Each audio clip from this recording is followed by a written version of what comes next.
చిరంజీవి తన కెరీర్‌లో 154 సినిమాలు చేసినప్పటికీ ఎప్పుడూ దర్శకత్వం వహించిన దాఖలాలు లేవు. అయితే ఆయన దర్శకత్వం వహించిన సినిమా ఒకటి ఉంది. అంతేకాదు అది ఇండస్ట్రీ హిట్ కొట్టి రికార్డులను తిరగరాసిందట. ఆ సినిమా ఏందంటే 'ఇంద్ర'. అవును. వైజయంతి మూవీస్ పతాకంపై సి. అశ్విని దత్ నిర్మించిన ఈ సినిమాకు బి. గోపాల్ దర్శకత్వం వహించిన సంగతి అందరికీ తెలిసిందే.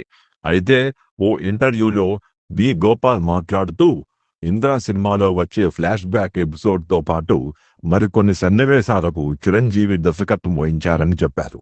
అంతేకాదు కొన్ని సన్నివేశాలను ఆయన స్వయంగా రాసుకున్నారని గోపాలే చెప్పారు. అప్పట్లో ఈ సినిమా సంచలన విజయం సాధించింది. ఈ సినిమాను మొత్తం మీద థియేటర్లలో 2,00,00,000 మంది వీక్షించారు. అప్పటి వరకు ఏ తెలుగు సినిమాకు లేనంతగా 30,00,00,000